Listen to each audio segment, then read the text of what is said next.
All right, everybody, welcome to another episode of the Perceptive podcast here on Game Wisdom, where we examine the art and science of games. I'm, of course, Josh Bycer, and we have another great cast lineup tonight. My guest is a maker of video game trailers and has worked on many noticeable titles, including Firewatch, Spelunky 2, Half-Life Alyx, among others. And he is on to talk about how to make effective video game trailers and tips for developers watching this. So please welcome to the cast, Derek Lieu. Thank you for having me. It, How's it going? it is great to have you on. I am doing great. Weather is like weird. It's been on, off, hot, and cold here on the East Coast, but how about where you're at? Oh yeah, where are you based? I'm in New Jersey. Actually, I'm also in New Jersey. Nice. You We can never share know later sometimes. afterwards where we are. But yeah, it's a really nice day today. For once this week, at least. But it is great to have you on, and thank you so much for agreeing to come on for our little chat. Yeah, no problem. I love talking about game trailers. hmm So, for people watching, when we usually do these casts, we talk about game development and game design a lot. But one of the major aspects of game wisdom and trying to do more is talk about the marketing and kind of the work that goes around game development. And marketing is certainly a major part about this. Shark and Chad and I, we do a show on Thursdays where we review indie game store pages, and we talk about like the thumbnail, the descriptions, and of course we mentioned the trailer. So it's nice to have somebody on who makes trailers to kind of talk a little bit more about what goes into them and your thoughts on what are effective game trailers. hmm So Absolutely. to get the ball rolling, since it's your first time on the cast, for people watching us live or recorded, could you talk a little bit about your background when it comes to the Sure. game industry and any other major projects that I didn't mention at the start? Sure. I mean, I've been doing video editing for 18 years. I guess if you count like when I graduated from college, so I worked at a movie trailer house for a few years as an assistant. I worked at an anime DVD production house as an editor. I worked for about 6 months for this weekly Nintendo news show that was based out of New York. And for the past, let's see, 8 or so years, I've been doing game trailers either as an editor in Los Angeles or freelance, a mix of both. But for the past, I keep forgetting, like 5 years, I've been full time working from home on indie games and still going. Nice. Besides the games that I mentioned, any other noticeable projects people may know you for? Probably. I've done some trailers for Dead Cells. I mean, they've worked with a lot of people, but I've done a handful of those. I worked on Ooblets, Oh, nice. Heaven's Vault, did a trailer for Manifold Garden, did a bunch of trailers for Thimbleweed Park. Um, I did recent trailer for Sea of Stars, the new Sabotage Studio game, the hmm RPG, like kind of like Chrono Trigger. Okay. I've done a lot of stuff. Been very fortunate to work with a lot of amazing people. Great. And it's great to hear about like the variety of projects you worked on. I guess my first question is, what kind of attracted you to making game trailers, like after you got out of college and such? Well, I didn't really know game trailers was a job until, I mean, pretty much, uh, I don't know, at least 6 years after college or something like that. So a lot of it was just being unemployed and looking for something after having made fan trailers for games. Because hmm when I first got laid off from that anime job I was talking about, I was making fan trailers for games like Metal Gear Solid 4 and Uncharted 2. That's when I started getting really into it. And my first professional game trailer job was for the Behemoth, who did Castle Crashers. I did trailers for Battle Block Theater, and I did the little stick figure puppets cutscenes in that game. So I animated those. And I got that job because I have a friend who works at the Behemoth. And then later on, I moved to Los Angeles, where I just applied to like a game trailer house, a place called the Hammer Creative, and I freelanced there for off and on for a year while still doing sort of struggling through more freelance. Then I got hired for full time for a year. then I got laid off. Then they called me back for some contracting, and then I sort of at that point it's like, oh, I should start trying to get jobs independently. So then that if job security isn't so great with like an agency, then I can take care of myself. Yeah, it was a long and winding path, and I didn't know I was headed there when I was on most of it. Great. And for the chat watching us live right now, if you do have any questions for Derek about game trailers, marketing along those lines, feel free to leave them in the chat, and we'll get to them as they show up. So, I guess with that said, from your experience, I guess this is a question I'm sure developers are wondering as well, like especially some of the first timers. Why is the game trailer such an important point? For like our show, we of course hammer this home, but it's great to hear from somebody who specializes in this on their importance. Yeah, the reason I tell people that it's really important and will continue to be even despite things like TikTok and these other short form video things is that just a trailer is the shortest, most efficient way that people can get a good look at your game, short of playing it. I mean, if you were to tell someone, hey, check out this game, watch this 15-minute video about it, people will be like, I don't know if I want to do that. But if you say, hey, check out this new game, 60-second trailer, like, oh, okay, fine, I'll take some time out of my work to watch that. And I don't think there are too many other things that will have that sort of power. And also, just if assuming the trailer is well edited, then it will have that sort of 3-act structure to help you walk through all the important parts of it, as opposed to just like raw gameplay, which will probably show a small chunk of it. Hmm. I mean, I guess it depends on the game, but most games, when you're watching a minute of footage, just raw footage, it's only a small section of it. So trailers are unique in that they give you a little bit of a sampling of everything, respects the person's time, and can be exciting if it's well made. Hmm. And my mind is kind of just like going through like multiple different questions because I'm thinking about a lot of the stuff that we see on our show. So I guess the next one I want to ask you about is you mentioned, of course, the 3-act structure. And I was wondering if you could go into a little bit more detail about that for developers watching us right now. Sure. So it's 3-act structure, but really it can be more like 4 acts because due to poor attention spans on the internet, which guilty as charged for myself, one recommended thing is to have like a sort of a sampling of stuff at the very beginning, which you see all the time with movie trailers now. People hate them, including movie trailer editors, where it's a little trailer for the trailer you're about to watch. But apparently it increases retention rates.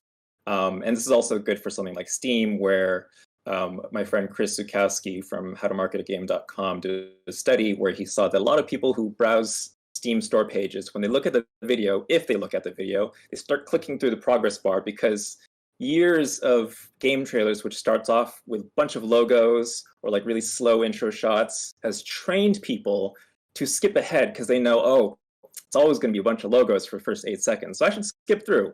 So make the first part really exciting so they don't do that. And I think they'll respect you for that and have a better experience. But they'll pass that sort of sampling, which doesn't have to be edited as crudely as just like mini version of the trailer. It could be some other way that you sort of get to gameplay as soon as possible. After that, usually I say next first act should be basic introduction to the gameplay, either like establish the genre so then that people understand what kind of game they're looking at, and then after that you should show the hook of the game, which, I mean, ideally the hook of the game starts as soon as the trailer starts, but not all games are like that. But so once you've established sort of that basic premise of the game, then this next part here twists that around a little bit, because for the example I give, it always comes back to food, is if I'm telling you about my ice cream shop and say, hey, I've opened a new ice cream shop in New Jersey, you'd be like, cool. And then you'd be waiting for the next thing. It's like, what else? It's like, if I just said, well, it's an ice cream shop, you're like, well, Derek, I already have this ice cream shop I really love over here. Why do I need to come to yours? So basically, you need that twist there for your game.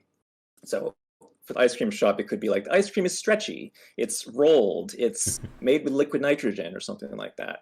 And so then that second act there is that little twist. And then after that is when I recommend either, you show the most exciting stuff or just show shots that sort of emphasize how much content there is in the game. So that's where you put like, montage of all the different environments so people have an idea of the longevity of the game. Or it could be about like, I don't know, different skins and costumes or something like that. But I usually tell people, if you're going to make a trailer and talk about things like game modes, multiple game modes, you think about like Smash Brothers, save that for the end, because people don't care if there's a lot of something until they actually want the thing. If I told you, again, back to the ice cream, got an ice cream shop, or I got a shop. You don't even know it's ice cream yet. I got a shop. We got chocolate flavor. We have, I don't know, sesame flavor and garlic and durian or something like that. And you'd be like, okay, I'm glad you have a lot of flavors, but what is it? You're like, oh, it's dog food. Like, why did you say it in the first place? So a lot of trailers do that, where they talk about features and content first before we actually have a reason to care about why we want those flavors. Okay. And a question from Alex came in, and they ask, do you think that a trailer before the trailer is a good idea for video games? Yeah, it can totally work. They say that it increases retention rates, which the game industry doesn't really have, like the analytics and the testing that the movie trailer industry does. Movie trailer industry does a lot of testing for like every movie trailer you see that comes out. They show it to a bunch of people. They rate them shot by shot. Say, I liked this shot. I like this shot. This shot rated 40% higher than this one. Make sure this shot is in that TV spot, which right now is testing low. Like stuff like that. So I trust them when they say, hey, those annoying trailers before the trailer, they work. So, there are many ways you can do that. And really, it just boils down to just having a little bit of footage at the beginning, which gives you a sampling, and then sort of resetting and starting over again. So there are many ways to use that basic formula to make something entertaining. It doesn't have to be just like annoying. Now, going back to what we just said about kind of like having this like 3 or 4 act structure for the trailer, in terms of length, what do you consider to be a good length for a game trailer? Sure. It's a very common question. And I'd say usually no more than 90 seconds. And the reason is just because that's just the standard. So think about it this way. Most movies that we see in the theater are 2 hours or so, maybe 90 minutes, 2 hours. If a movie came out and you realize it's 4 hours, you'd be like, it's you better know what you're doing there. So, I mean, if it's Bollywood, then it's just the norm. But if your trailer is significantly longer than what people expect just the standard trailer to be, and they don't know who you are, especially, then they're far less likely to give you that amount of their time. I also like to think about like stand-up comedy. So most stand-up comics, when you're at an open mic, you get like 3 minutes. Because no one wants you to be on for longer if you're terrible.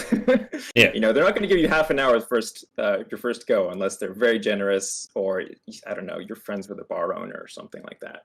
So, if you want to go longer than 90 seconds, great. Just make sure you know what you're doing and know that people are going to look at that runtime because you can see it right away on social media or YouTube. They're probably going to be a little bit hesitant unless, I don't know, maybe your thumbnail is like absolutely amazing. The art is just captivating. But generally, I tell people just try to keep it 90 seconds or shorter. But also never try to get up to 60 to 90 seconds because you think you're obligated to. Some people think, oh, well, all game trailers are 60, 90 seconds. It's like how much content you think you can sustain? 20? Say, okay, don't make it more. Because if you have a long trailer, it's very repetitive. Your game looks much smaller than if you have a short trailer that's very like full of variety. Because it's just a tightly edited trailer. Whereas a long one, it's like, well, they didn't have enough footage to fill 90 seconds. It's just repeating it over and over again. Yeah. Yeah. And so only as long as you can sustain and be interesting. Mm-hmm. Now, a minute ago, you mentioned, of course, having logos and branding, and how a lot of people usually skip that stuff at the start. And one of the things that I say, and Charlotte and I, when we review our trailers, we say, you don't want to put that stuff at the beginning when you're not established. Mhm. For developers watching, when or where is it a good place to put, game made by so and so or published by Yeah. X and so on? Yeah. I mean, the counter argument I've seen for that is, you do, if you are in for the long run, you do have to build a brand to a certain degree. But I still think it doesn't have to be the first thing that people see. If it's the first thing people see, like 1 second each, if that. The thing I like to do is a little bit of gameplay, quick logos, and then back to gameplay. Of course, you can always put on the end slate. But, there are a lot of very indulgent logo sequences out there in game Yes. trailers. It'll be like 10 seconds long. It's Oh, like, I God. don't care. And I mean, even game companies where you do care, I think they're smart enough to not linger in logos for too long. And also, even after you've put out 1 or 2 successful games, it might still be good to just say, like, from the creators of this game. Like, Supergiant Games does that. Second game came out from the creators of Bastion, then third game from the creators of Transistor. I mean, by the time of Hades, they're a very well-respected company. And it still started off with from the creators of, I think, Bastion and Transistor, and then it's Supergiant Games. So there are well-known companies that still, maybe their logos aren't super well-known. So if they're still being careful about it, then you should be too if you're a new developer. And I understand you've worked on this thing really, really hard and you want to put your name on it. It's very exciting. But the trailers it's more for other people, less for you, even though this is like the first time you show like this big, exciting showcase of your game. Like, if you sell your game to yourself, great. Yep. Shark asks in chat, would a trailer before the trailer be better than having a cold opening for your trailer? No, they're same for me. They're interchangeable. Okay. I like to think of. I have an article I wrote about like how to like different ways to open a trailer, and there's so many different ways to do it. One of them you can fit into the story. Oh, many ways you can just fit into the story, but one of them is sort of the like. You might be wondering how I got into this situation, like sort of setup, which that could just be worked into the story and also be functionally a trailer for the trailer, or it could just be quick shots which aren't from the rest of the trailer. It's just new footage. It depends on how you do it. There's so many ways you can just. The main point is just get to the point as soon as possible. Derek, I didn't want to interrupt, but I think your camera went out. I can't see you. Yes, sorry. This camera overheats, unfortunately. Oh. Let me see if I can switch to my webcam on my computer. Okay. But you can keep asking questions while I try to get this figured out. Sure. So, there you are. Let me move the window just a little bit here. So while I'm doing that, there we go. So, I'm trying to see if anything else came in. Okay. So with that said, another thing that I wanted to ask you about, and this is something that I'm sure a lot of developers are curious about. You mentioned, of course, what footage to show during a trailer. And when we look at a lot of games, or we look at a lot of game trailers on our show, we typically see like two kinds. We have, as I think you said earlier, just kind of like naked gameplay. It's just I capture footage from my game, put it in my trailer, bing bang boom, we're done. And then there are developers who will oftentimes, I'm not sure if the right term would be curated, or maybe they'll have like edited footage. It'll be maybe a unique camera angle, unique things along those lines. For you, like, what do you think is like the best kind of footage to show for a game in a trailer? So it sounds like you're saying like the two kinds you've seen are footage that feels very like raw, sort of like they captured a whole bunch of footage, just took all the best stuff from what it looks like exactly when you're playing the game. And the other one is a little bit more molded because they use like a debug camera to get a different angle, that sort of thing. I think it's always better to have something that's more molded, which alarm bells might be going off if you're thinking like, well, but it's not true gameplay. It's like, well, a lot of like true gameplay is incredibly hard to parse. If you ever watched that Girlfriend Reviews YouTube channel, they have this term for like lots of stuff going on screen, specifically from Dead Cells. They call it diarrhea Christmas lights, because it's just stuff is happening all over the screen. And in those cases, it can be at the expense of clarity. So one good reason to have footage which is functionally made to look like a shot that would happen naturally during gameplay, but it's sort of customized so then everything is very clear. I think that is the best way to do it. Sorry, there's a car alarm going on outside. That's okay. They're doing construction outside my window right now.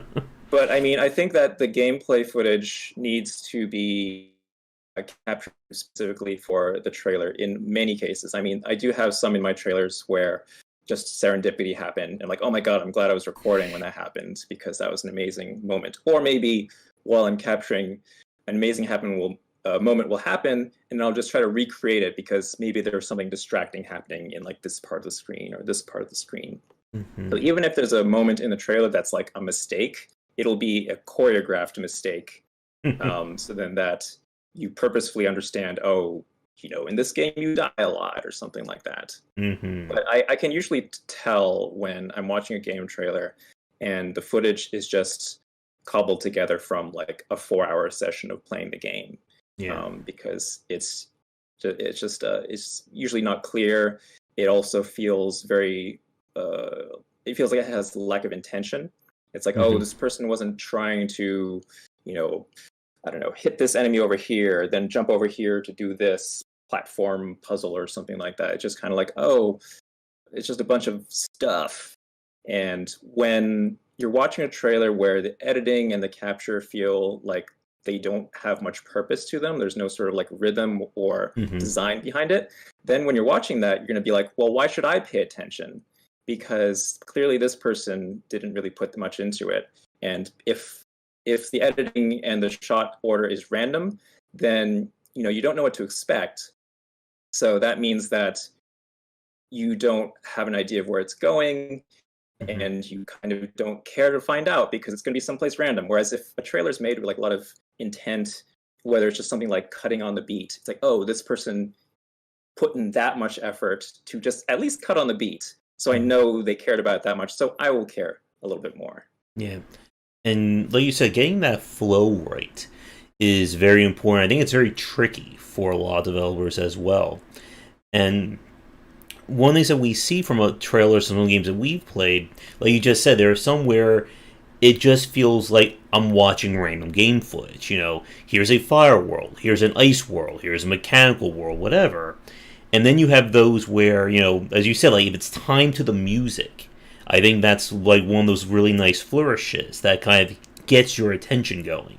Like when I think about that, like probably like a gold example would be something like when like Gearbox does with like the Borderlands trailers, and how their trailers often use music, and it almost feels like the music was made for the trailer, in spite of the fact that it's from a well-known band that never heard of this game before it was featured in it. Yeah. I mean, the thing I tell people is if you have good art and good music, you are so far above everyone else. That's the other thing. Don't use gameplay music, okay? There's very few games where you can take the game audio or the game music tracks and use them in a trailer well, because it's designed usually to loop.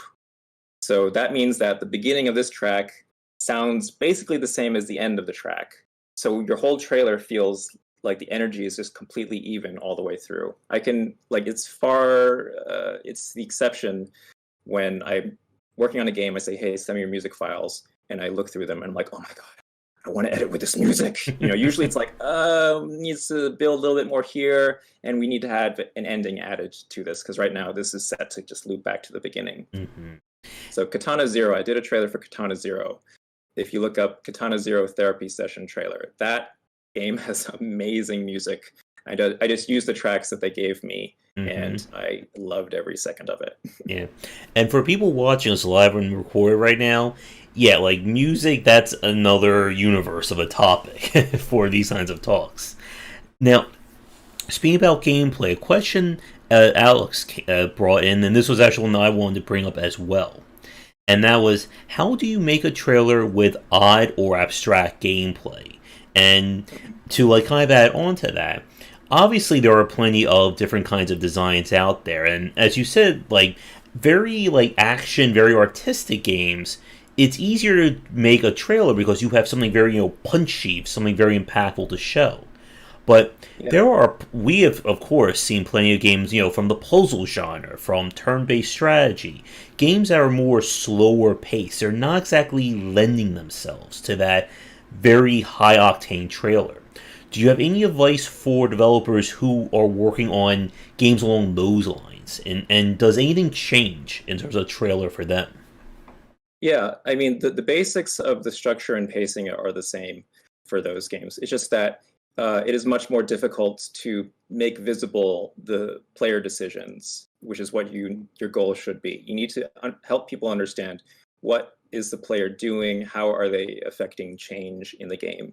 So it could be as simple as title card and then footage of the game. So the title card would hopefully explain what is happening in the next shot, because sometimes that's enough to say like, hey, in this shot we're building a mansion or something like that. Whereas otherwise, it could just be a shot where just a mansion just plops up on the ground, but you don't know how it got there. But if you have a prompt that tells you what happened, then that can help. Another way is just have like a developer narrated trailer where they're just explaining how it works. They're a really great example of that one is Heat Signature trailer Tom Francis made with Alex Ashby, which is a hilarious trailer. But if you've ever seen footage of Heat Signature, it's like bird's eye view. The graphics aren't super detailed; they're pretty small on screen. But with a narrator and like super good writing, then you understand. This is a scene where they swapped positions with this guy, took their weapon, and then did that. Whereas if you just looked at raw footage, it'd be really, really hard to parse that, and it would be really fast. But like, there's certain things you can do with like a montage to show progression, which is another thing you might want to do for like builder games. So Yeah. the trailer for Per Aspera, I think it's a Gamescom trailer, is really, really good at this. You see, I guess it's Mars, and there's a little white dot in there, and they zoom in on this white dot, and then now that it's a little like city or a building. Then the next shot is like a second building. Now they're connected. And now the next shot is like a third building, and they just kind of build and build and build, and it's really, really well made. I highly recommend looking up that trailer. Yeah. And there's a trailer for I forget the name of the game. Well, one thing they did, this trailer I'm thinking of, they just did like a graphical overlay. It was for like a builder game, and they just had this overlay that said like, circle these buildings and said like, industrial and residential or something. It's kind of like a blueprint sort of thing. So any way that you can show player intent and player like interaction. So say it's like a game where it's sort of like a twin stick shooter, but everything is just shapes, like Geometry Wars, something like that. Make sure the camera's focused where the player is moving things around and always looking at that, because otherwise it's just shapes all over the place. You don't know what's going on. But if you can sort of center them around this one thing, I can see that this person is moving this, then they'll be able to interpret everything else. So if you have to zoom in on the footage so then that you don't see anything but the player, just at least to get people oriented, and then you can just keep their eyes focused on that thing and understand this is where the player like lives in this game, then that helps a lot. But text, narration, maybe story dialogue, but just anything that you can add on to just have those invisible concepts be revealed. Mm-hmm. And I want to ask a question about that, but a Shark asked a question a few minutes ago regarding zooming in the gameplay, like for a trailer. So he said, so then you suggest zooming in on gameplay when it won't cause the player to misunderstand the gameplay itself. Absolutely. Yeah, I mean, you might be thinking, my art's not supposed to be seen at that. It's only 1080p or something like that. And I say, I don't care. If it makes it clearer, if it's the difference between a bunch of footage where people are like, what's going on? Or versus like, oh, okay, yeah, got it, cool, then do that one, okay? I don't care. People aren't going to say, oh my god, the art's so terrible, it doesn't hold up when the person zooms in on Premiere.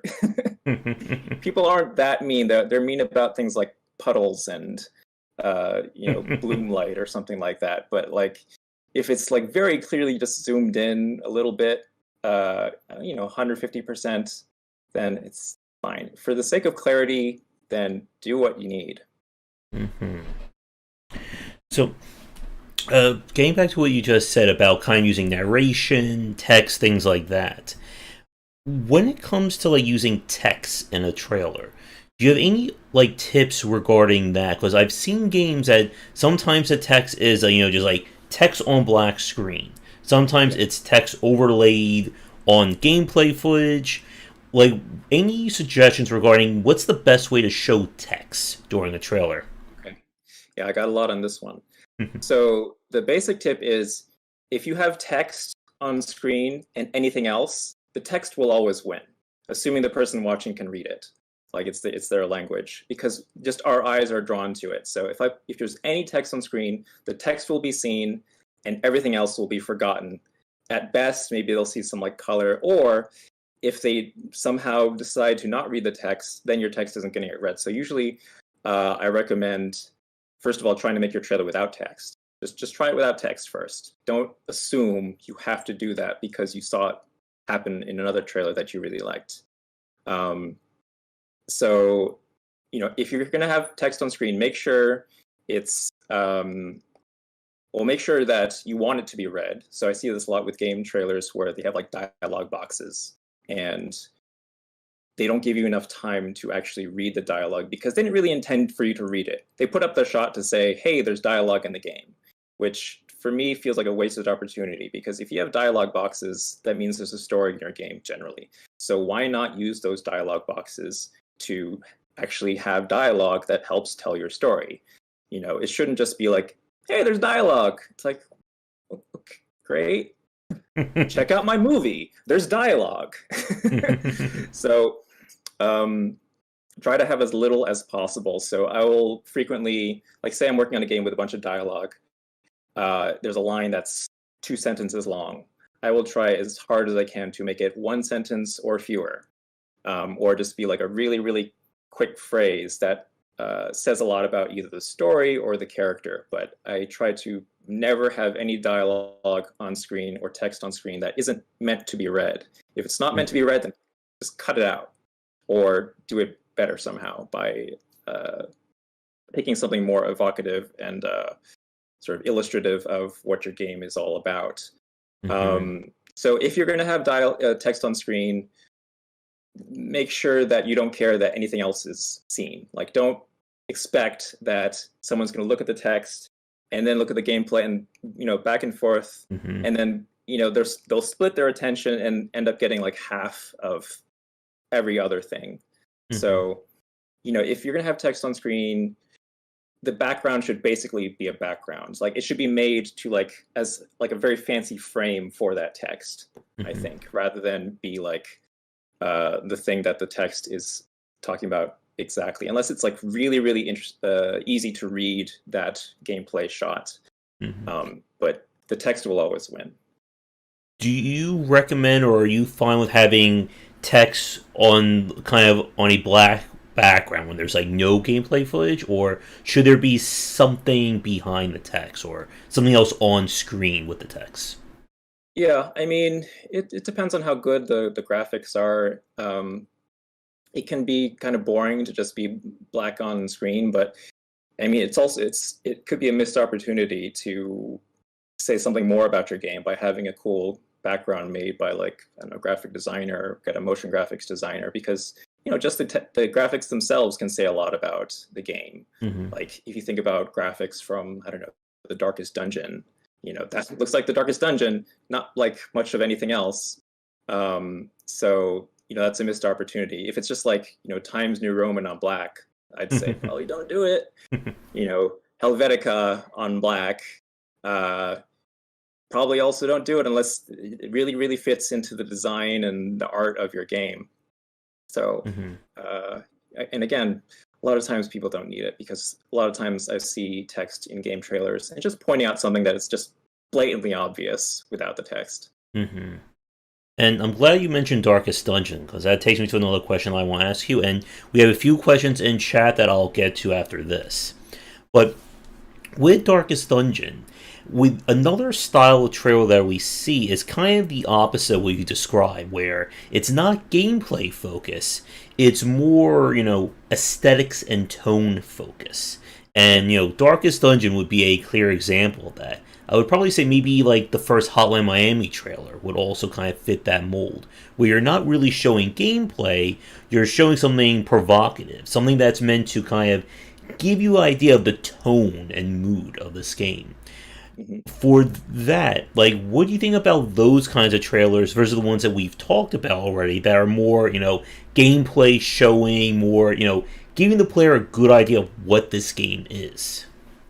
Yeah, I guess I would wonder if I would throw this back to you. What about the Darkest Dungeon and Hotline Miami trailers feel like they don't show gameplay? Because from my memory, they do actually show a lot of gameplay, and they're like dripping with atmosphere and sort of attitude.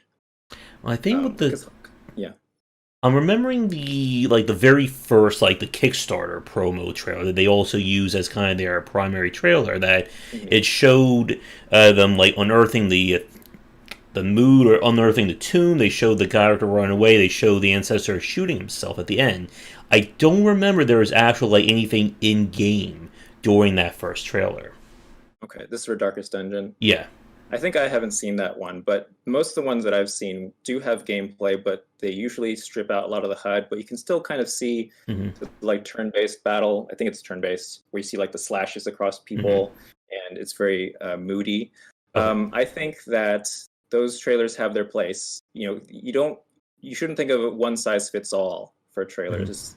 Everything has each trailer has its own strengths and weaknesses, and if you have a game that's just dripping with mood and tone and stuff, and that's basically your hook, which that's a big part of Darkest Dungeon, then make a trailer about that, and then hopefully you get people on the hook for that, and then they stick around for your gameplay trailer.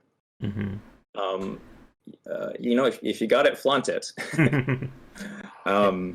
And Hotline Miami, I mean, they had some live action stuff, but I think most of those were very gameplay focused. It's just that those are mostly, I think there's one trailer that wasn't made by my friend Kurt Gartner, but he works at Devolver. He made pretty much all those trailers, and there's a lot of After Effects sort of CRT 80s sort of filters and stuff on those, but that's just to emphasize the setting. But largely they're very gameplay focused, and have a lot of zooming in and just very stylistic editing in them. But yeah, if you got all that cool atmosphere, then make a trailer out of that. If you think that's enough, then great. It's hard to know if that's enough because it's your baby, and it's hard to be objective about something you've been working on for years, probably. Yeah, and one other kind of follow-up question to that before we get to some of these questions in chat. For games that have multiple trailers, so sometimes something we see from kind of strategy games or more complicated or abstract gameplay, where they'll have here's our, major story or, the showy trailer. Then we're going to have the very gameplay that's just literally us playing this game for 3-4 minutes long. Or here's our trailer that's only talking about the crafting system in our game. What are your thoughts on games that have 2, 3, 4, 5 different trailers? And how do you approach that strategy? I think if your game has that much nuance and many systems and content in it, then absolutely go for it. Because especially like strategy games. People are really interested in those things.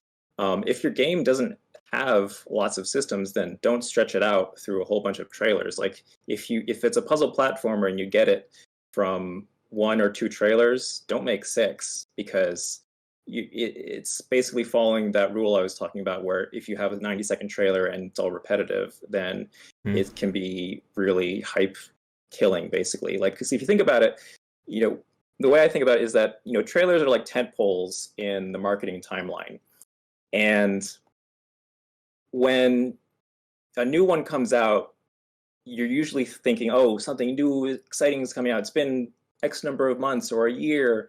I want to see what's been accomplished since then. And if that next trailer feels about the same as the first one, it's like, well, what have they done since back then?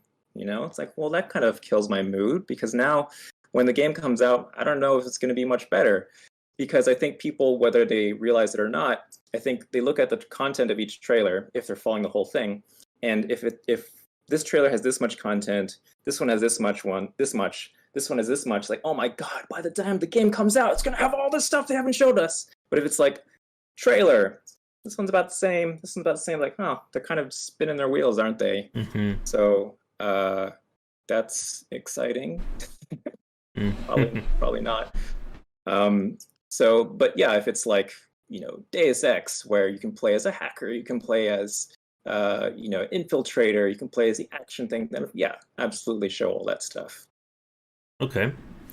And as a quick time check, it's about 3:50. Do you have like another 15-20 minutes, Derek? Is that good for you? Yeah. Okay. And for chat, if you do have any questions for Derek, definitely keep them coming, because we'll get through some of them now.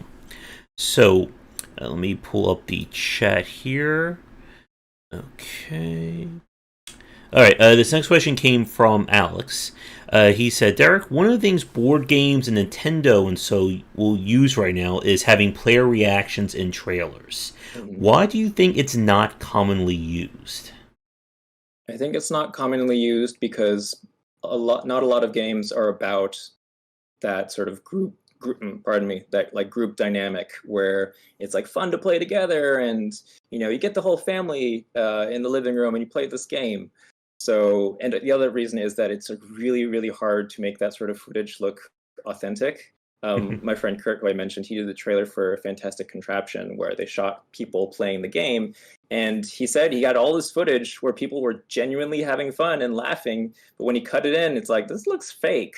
I don't think I believe this. And it also depends on the market, because I don't know, if I'm picturing like hardcore gamer person who gets in console wars, they're gonna look at this footage and be like, this game's not for me, it's not this, like, this is not my vibe. But like, maybe if it's like a more family oriented thing, where it's like you're gonna get a bunch of kids together in a room, like I think of Happy Action Theater, that Kinect game that Double Fine made. Absolutely, you want to have footage of people having fun with that, because that's basically the whole point.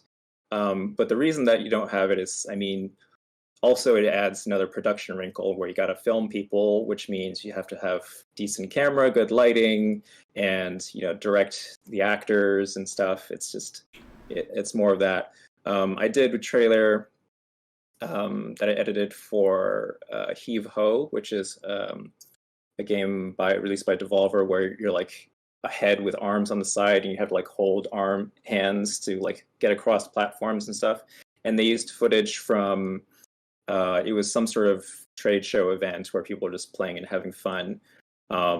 And that footage, like the audio was terrible because it wasn't mic'd properly. The reactions were great. The lighting was bad too. And what I ended up doing with that was just sort of making it a joke by dubbing in all the voices with like stock voices to make it feel really weird.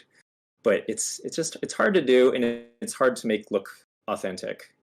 So it's probably safer to not do in most cases, unless it's like a really core like pillar of your game's design and its appeal.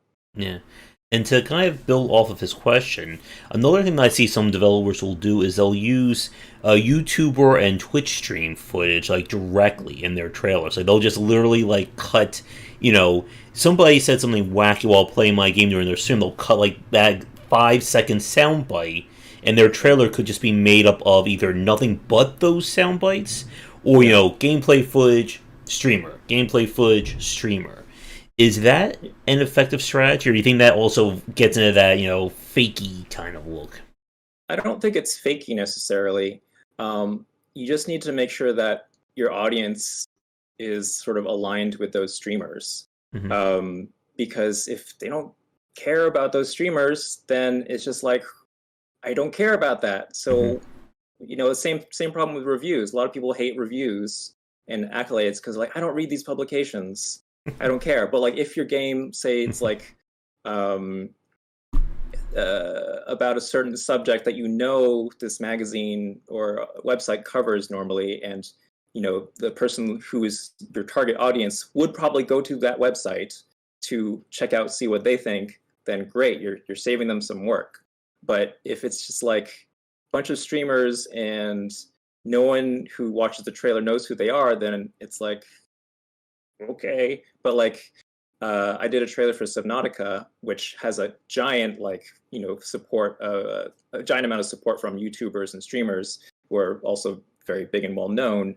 And because it was an early access for so long, this whole community around each of these streamers came up. Mm-hmm. So when we put quotes from like Jacksepticeye, or I think Markiplier also, you have those communities watching the trailer saying, "Oh my God, they see us. They've noticed us. They're showing their appreciation of that." Like that's a really great situation where you're in tune with who's watching in like all sort of angles, and that's a good time to do that. But if you're just a smaller game and you don't know who your audience is, you don't have much, but you got some streamers to play it, you got some footage, then I would say it's not as good a thing to do, because it might make your game at worst look kind of weak, because it's like, oh, they had to try to convince me by getting these reviews and these streamers to say good things. The game itself couldn't, stand on its own 2 feet. Yeah. All right. This next question from Shark. He asked, when making a turn-based game trailer and you plan on mixing in an animation that fits the game like a cutscene, and you're splicing the two together, are there rules for the percentages of each? No, I wouldn't say that there's like hard and fast rule. I would say that you should use cinematic things as a flourish, not the bread and butter of the trailer. It's like, okay, if this trailer is a sandwich, back to food metaphors, the sandwich is the gameplay, and I don't know, the garnish or the little bit of sauce is the cinematic part, which is adding a little bit extra flavor there, or sort of cleansing the palate a little bit. It's not like one shot of gameplay, one cinematic, one shot of gameplay, one cinematic. It's not quite like that.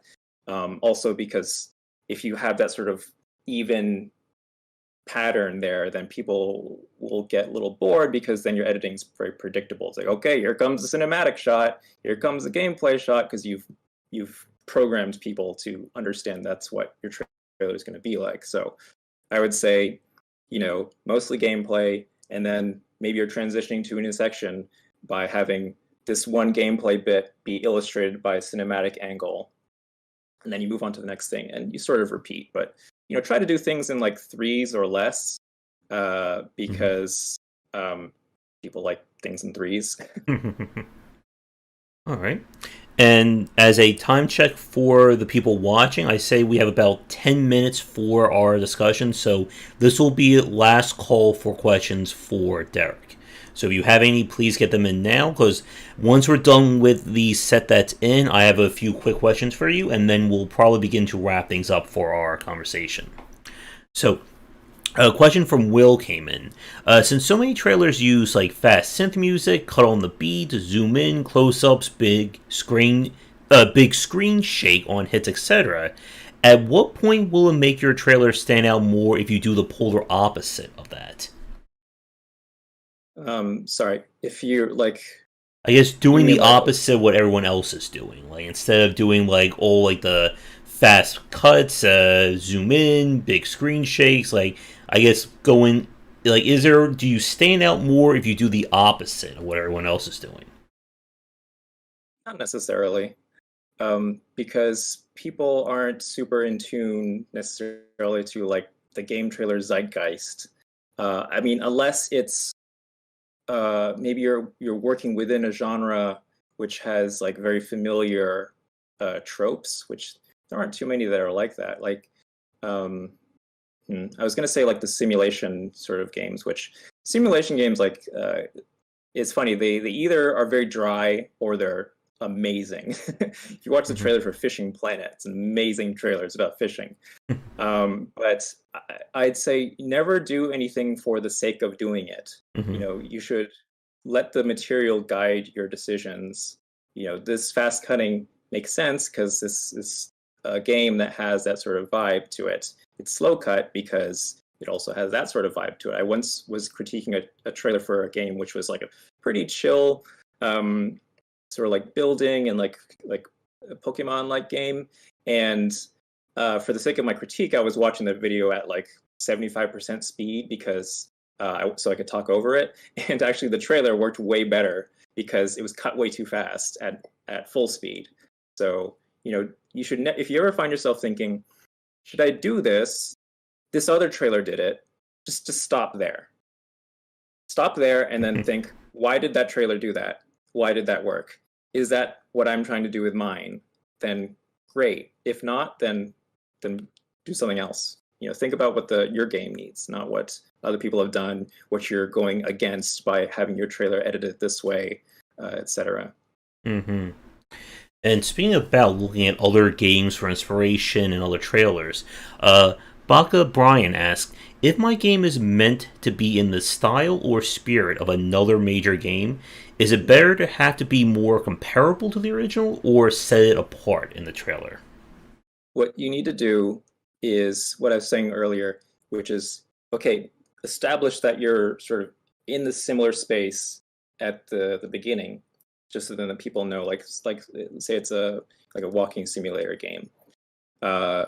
You establish yourself in that space and then show us what's different.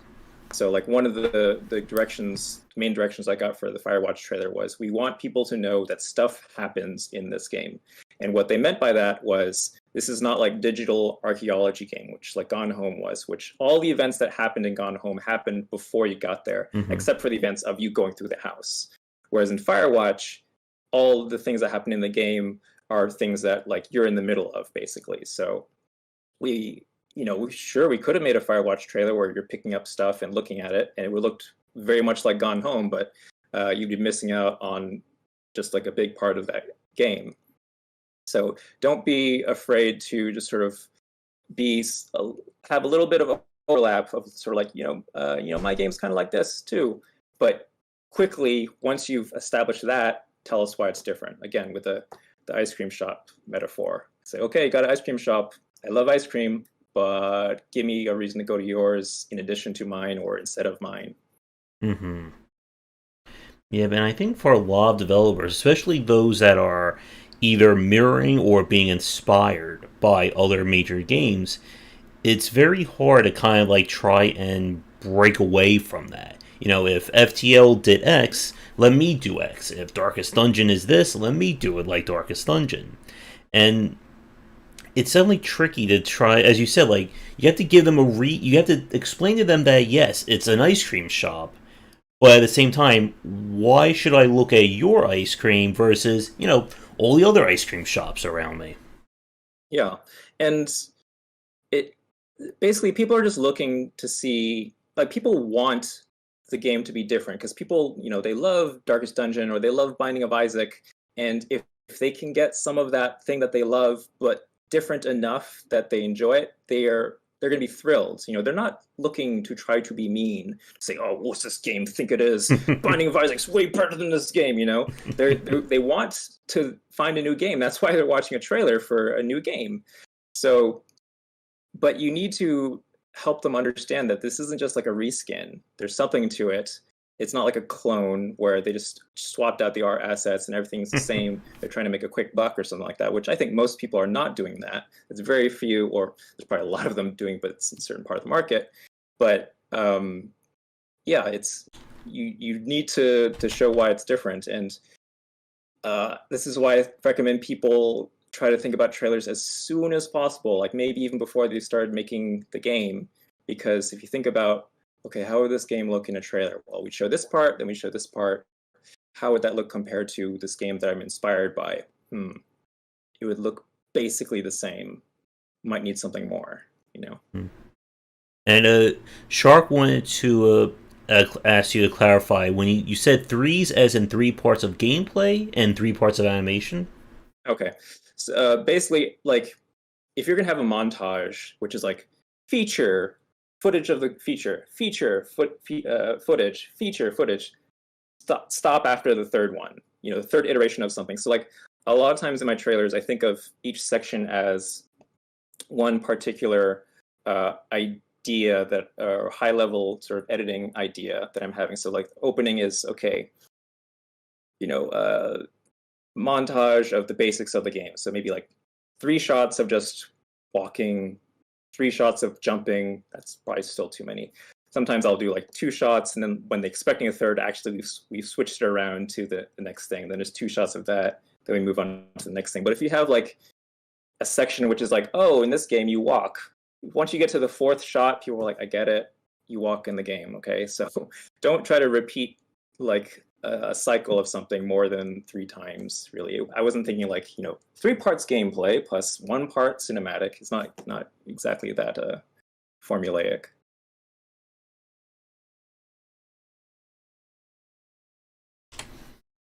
All right, great. And I think another question about that came in earlier.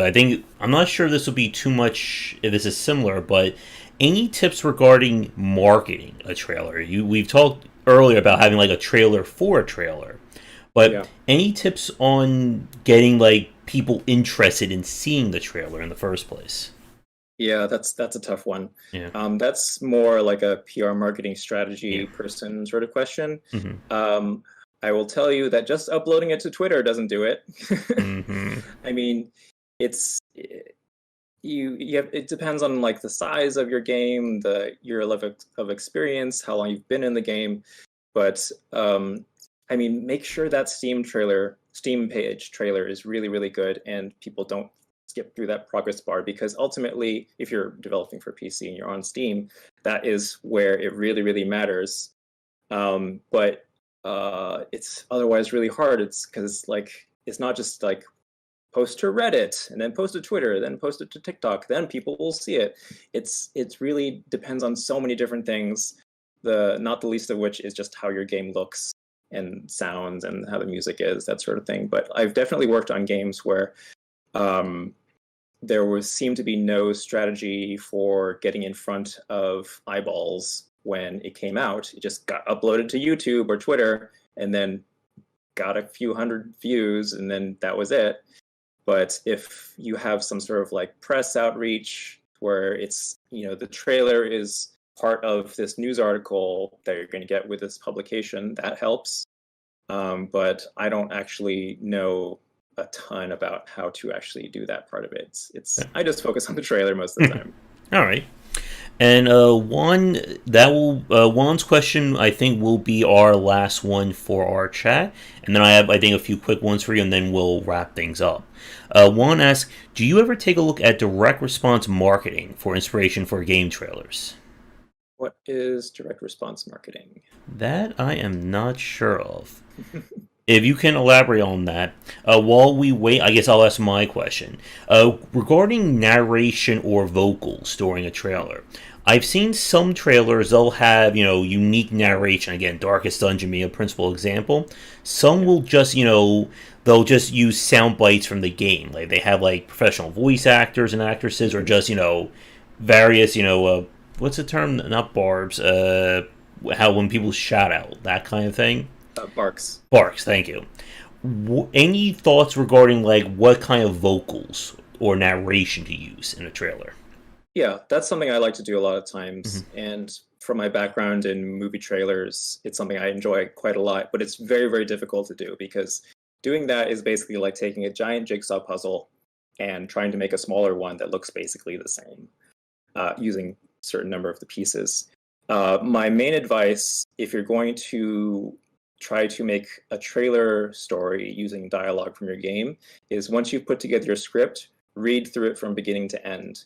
If it makes sense from beginning to end without visuals, then you're great. Where it's like I'm thinking about just like a fan trailer I made for Uncharted 4, which is like, Hmm. um, Drake, we found Libertalia. Well, actually, I can't remember it off the top of my head, but one dialogue should feed into the next one, should feed into the next one, and it should make sense beginning to end. A lot of game trailers, even like for expensive AAA games, all the dialogue does not connect to the lines around them. It's just like, oh, here's a scene where this happened. Here's a scene where this happened. Here's a scene where this happened, and it's just chaos. It's total narrative chaos. Since none of it connects, uh, when you hear the next bit of dialogue, you've forgotten the previous one because your brain, it's just like, I'm trying to make connections here. How does this connect to this thing? Does this fit? No, it doesn't. Forget that one. Does this one fit to this one? No, it doesn't. Forget that. But if it's all from beginning to end telling a story, then it will just be a cohesive narrative, and people will understand. And if it fits together with the visuals, even better, because that's another problem, is if you have a voiceover track just completely divorced from the gameplay.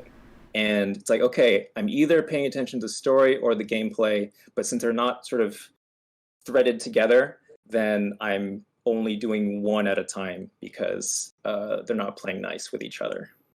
And actually build off of that, if you do get like professional voice actors and voice actresses for your Mm-hmm. game, does it benefit the developer to actually like mention them, like in the trailer, so and so played by, I don't know, Troy Baker or I Nolan don't think North or anything like that? I don't think so, because I mean, even the games that they're in, they don't do that. Mhm. People do as Hideo Kojima, which that's just his house style, and that's expected. But uh, no, I don't think so.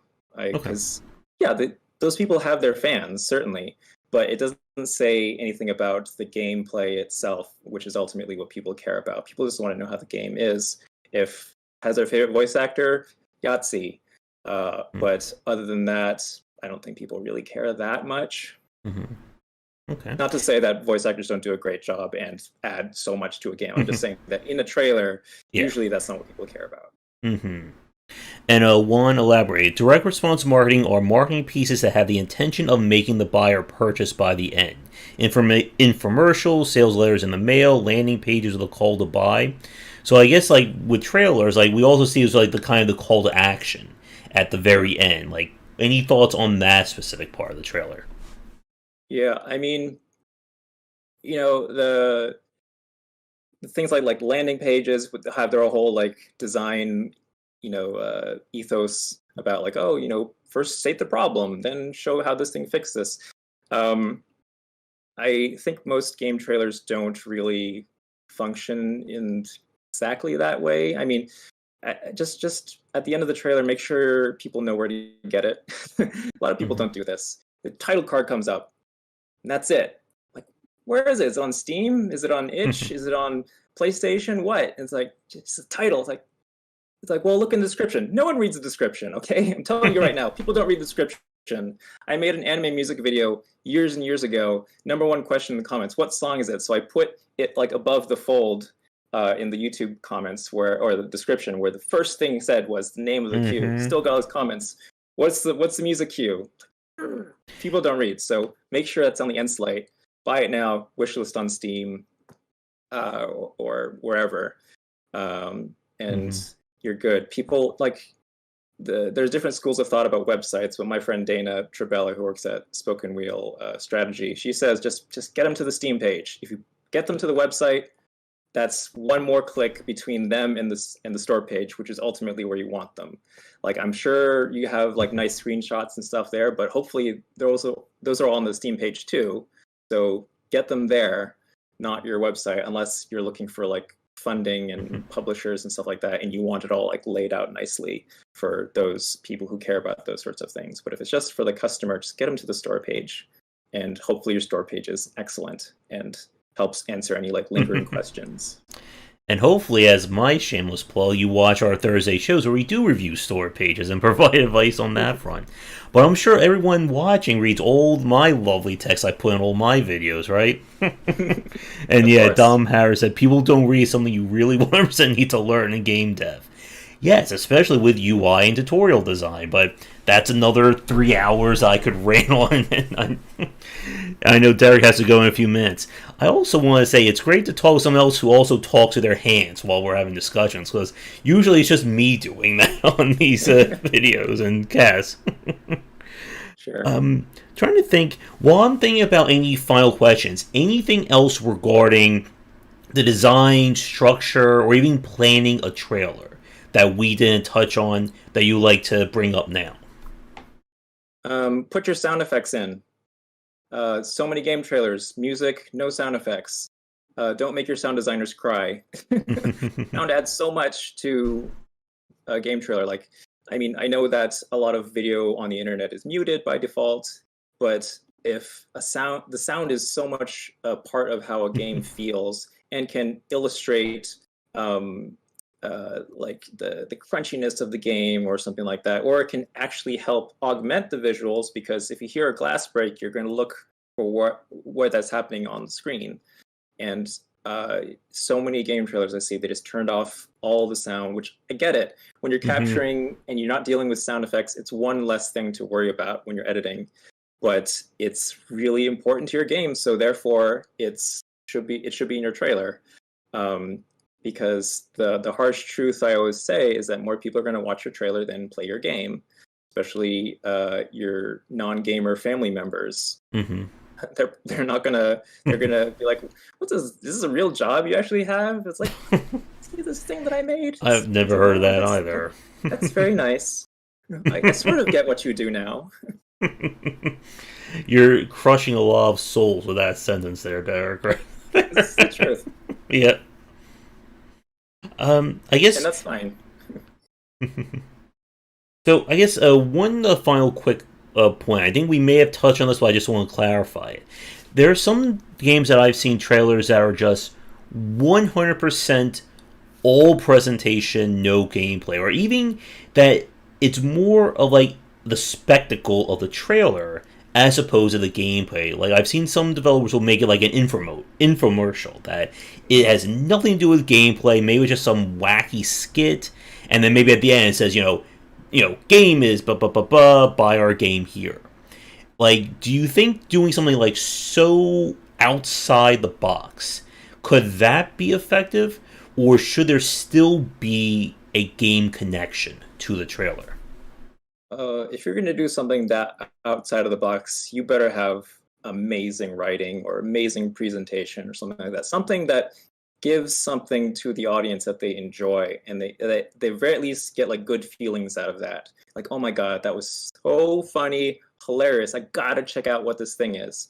Not quite in the same vein. So, but a trailer I made for the Steam version of Battle Block Theater was a little bit like that. I mean, it did show gameplay, but it was ostensibly about making fun of all the things that PC gamers care about in games, about like, frame rate and physics and stuff, which Battle Block Theater is a puzzle platformer. It's 2 dimensions, doesn't have any of those things in it. But that trailer was also talking about the sense of humor of the character in the game, basically. And the gameplay was kind of the second thought in that trailer. But a lot of people loved that trailer, to my surprise a little bit. I thought people were going to be really pissed off. I thought they'd be like, oh my god, you're making fun of PC gamers. Instead, the PC gamers like, yes, that's us. Me. That's totally me. I feel seen. I'm like, wow, really? And then like people are like, this is the best game trailer I've ever seen. I don't know what this game is, but I'm going to play it. But you either have to just be incredibly entertaining, give them something, make people understand you, have them understand that you understand them, make some sort of connection there. But if you just be like, hey, here I am, I'm being wacky, I'm doing this thing, by the way, that's a game. It's like, okay. Yeah. you know. So yeah. Shark asked this quick question. I think this will be it. When you're capturing gameplay footage, you capture with music muted and sound effects on. Yes. Okay. All the time. Okay. Except when I make a mistake. But by and large, yes, I have music turned off. Maybe I'll play it with music when I first play it just to get a vibe of the game, but usually I just turn it off because I'm going to look at the music files later on anyway, and then mix and match them to the footage. So as long as I have a general idea of how the game works, I don't necessarily need to see the music in context. Okay, great. I do have questions regarding kind of the actual process of making trailers, but I think that would definitely go beyond our time for today. If you are free in the future, Derek, I would love to have you back on because I think this has been a fantastic cast. I'm sure everyone probably has like a few dozen more questions they're trying to hold off, flooding the chat with. Yeah, well, if you go to a self-plug here, if you go to gametrailertips.com, that brings you to my newsletter, which is weekly, every Sunday. I've been writing it for 3 years now, which they're also on my website, derek-lieu.com. I have like a huge archive of articles, and I also have a YouTube channel, I have Instagram, I have TikTok, and I just talk about making game trailers and all of them, so they'll keep you busy for a really long time, and you'll realize like, oh, Derek talks about a lot of these same things all the time. I guess it's probably because that hasn't sunk in yet for a lot of these things. I just keep on saying a lot of these things because I just keep seeing game trailers, which not super strong is what I will say. But I mean, it makes sense because being an editor is not part of making a game in most cases. If you're making a film, it makes sense. You're going to have an editor on staff who at least knows how to cut images and sound together to tell a story, but it's not necessarily a skill you need when you're making a game. I'm sure it would help, but it's not always present within even like a giant team of people. And if you can put those links in chat or put them in Discord, and I'll copy them into the chat for people who are interested, and I'll make sure to include those in the description if hopefully people read that after in the recorded version of it. I won't take it personally if you don't. All right.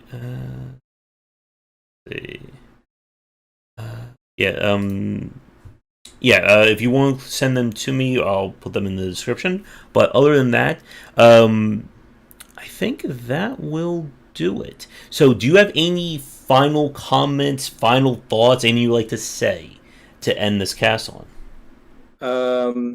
Well, this will feel pretty shameless, but if you can afford to get someone to do a trailer for you, do that. Because there's so many reasons that it would be a better experience in many cases, because at the very least, objectivity is something that you'll get from someone else looking at your game. The thing I tell a lot of game developers is your game is both way cooler than you think it is, and also not as cool as you think it is. There's some things that you're like, oh my god, this is the coolest part of the game. I look at it, I'm like, fine. But like to that person, maybe they spent 3 months trying to implement that one feature. Whereas something else that they finished a year ago, I look at that, I'm like, why aren't you putting this in the trailer? Like, what? Oh, that? Like, oh, okay, I guess it's cool. All right. So, again, it has been fantastic chatting with you this afternoon, Derek, and chat definitely enjoyed getting some very useful information about game trailers. And like I said, if you are free in the future, we can always have you back on for another discussion.